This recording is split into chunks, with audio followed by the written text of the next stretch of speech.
तुम्ही असं लई दिवसात नाला तुमचं पाय आमच्या घराला लागलं ना आता मला सांगायचं महाराजाच्या घराच्या पायाच्या घराने जर घर पुनीत होत असतं तर सगळे महाराज जीवच घातले असते.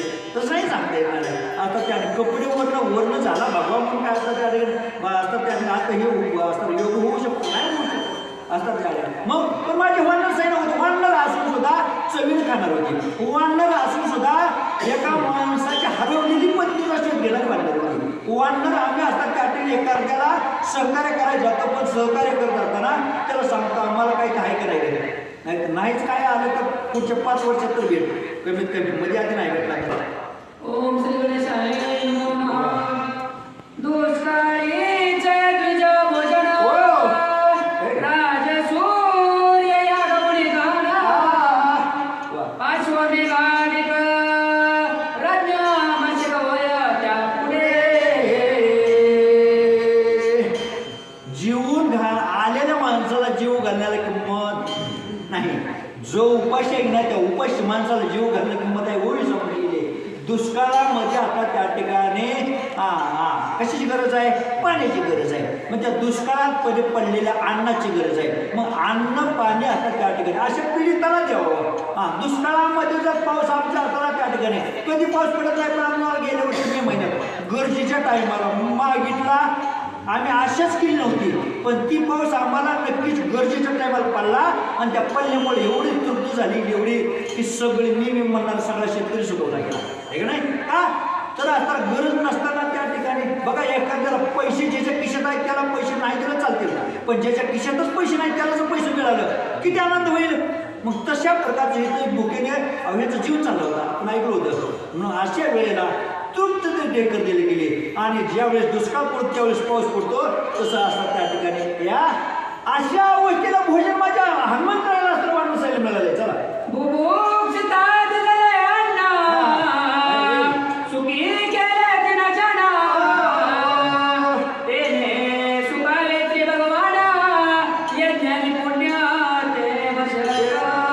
त्यांच्या पुढे असतात त्या ठिकाणी मशिरायला सांगितलं पुन्हा ते यज्ञ घडू शकतं. मला एक मौली ज्ञानोबा सांगतात असतात त्या ठिकाणी तुम्हाला एखाद्या वेळेस 17 मोठे असतात तीर्थक्षेत्रावर जाऊन नाही जेवढं घाल वाटत नाही वेळ नाही मला जाऊ वाटत नाही. जर एखादा चांगला साधू वारकरी चाललेला आपल्या भगवा हातामध्ये घेऊन त्या वारकऱ्याला बोलावून दादा आमच्या काय असतात त्या ठिकाणी गोष्ट हात धुवून जा आमच्या दारामध्ये आता खरकट भांडत तर आम्हाला डोळ्याला भेटू देतो असं. अशा प्रकारचं जर भाग्य जर मिळालं तो भाग्यवान ठरला जातोय. म्हणून सांगितलं गेलं त्याला पंगत आता त्या ठिकाणी काशी क्षेत्रात ठिकाणी घालायची गरज नाही. एखादा विद्वत्ता जर आता आपल्या दारामध्ये जेवून गेला तर 1000 साधू जेवण्याचं पुण्य मिळतं. माझे वाटत सैन्य ते असतात तपशिविनीच्या तेजविनीच्या घरी दारामध्ये जेवले 1000 ऋषीच्या पंक्ती उठवल्याचं पुण्य मिळालं भाग्य मिळालं. असं जर पंक्तीच्या पंक्ती उठवलं आम्हाला भाग्य मिळालं तर ह्याच्यापेक्षा तर देवाला जीव घालायची गरज नाही. देव आता मूर्तीला जेवणाच नाही. जर नामदेवराय सोडला तर आता कुणाच्या हातून जेवतो तर सांगा ना मी म्हणणार आहे नामद्या आम्ही लाडू करून येऊ फराळ करून येऊ पोळ्या करून नेऊ नाही तर काय करू.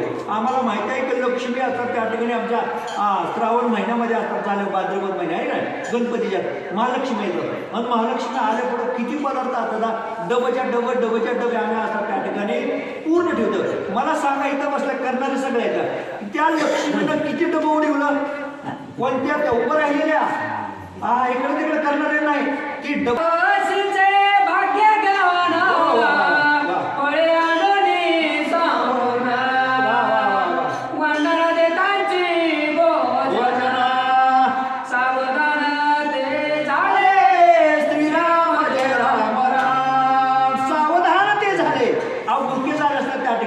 सलाईन लावल्या इकडे असताना लगेच कधी सलाईन जोपर्यंत नसतं का नाही तोपर्यंत सलाईन म्हणजे एखादं कुठतरी आता त्या ठिकाणी शरीराला चेतना मिळते बघा.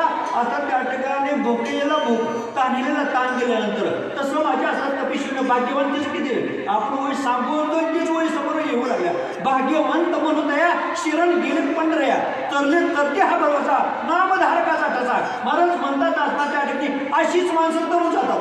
अशाच माणसाचा भाग्याचा उदय ते हे जोडे संत बाह्य अशीच माणसं जोडले जातात आणि हेच माणसं असतात त्या ठिकाणी त्या भगवंताने पेरली ती भगवंताने तयार केली ती. बघा आता जगाच्या ठिकाणी एकही कुणी माणूस अतृप्त राहत नाही. विधेदो पारक दा याची धरणी श्लोकाच्या वानर जन संपदा ग्रंथानुवादाने वदलो श्रीराम जय राम राम. ग्रंथ माऊलीचं वर्णन आहे ते म्हणतात असताना ब्रह्मदेवाची कृपा या ब्रह्मा सृष्टीचा बिजा थोरल्याची मान पाहिपा सृष्टी बिजाचा साठोबा प्रवृत्तीच्या मापा शीघ्र झाला.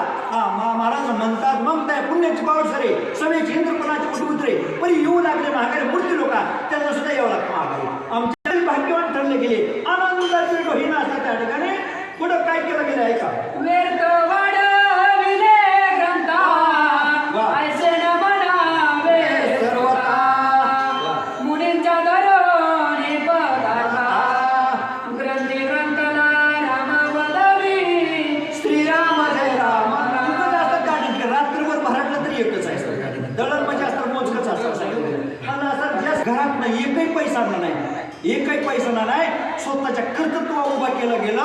वानर चालत चालत मित्र बनवले गेले आहे नाही समती सेवक मित्रपैकी बनवले गेले चालत चालत बाहेर गेल्यानंतर आणि बाहेर गेल्यानंतर गाव सोडल्यानंतर ऐका माझं एक वाक्य मी सांगतो आपल्याला घरात माणसं जगावं लागतं ते कसं जीवन तर घर सोडल्यानंतर कसं जगायचं हे माझं रामायण सांगायचं. घर सोडल्यानंतर आपल्या त्या ठिकाणी माणसं कशी तयार करायची तिथं भाव कसा तयार करायचा आईबाप कशी तयार करायची तिथं मित्र कशी तयार करायची सेवक कशी तयार करायची ती काय रामायण सांगून जातं. म्हणून रामायण हिसाठी ऐकायचं. रामायण ऐकणं विनोदाशी ऐकायचं नाही. रामायण ऐकून मोठं व्हायचं नाही. रामायण ऐकून श्रीमंत करायचं नाही. रामायण ऐकून कुणाचं काय नाही फक्त रामायण ऐकायचं आणि उरलेलं आयुष्याचं असतं त्या ठिकाणी सोनं करायचं सोनं आणि सोनं असतं माझ्या हनुमंतरायने केलं हनुमंतरायच्या संख्या आलेलं वर्णसैन्याने केलं आणि ते सोनं आपण करण्यासाठी इथं रामायण ऐका या मंदिरामध्ये आलोय.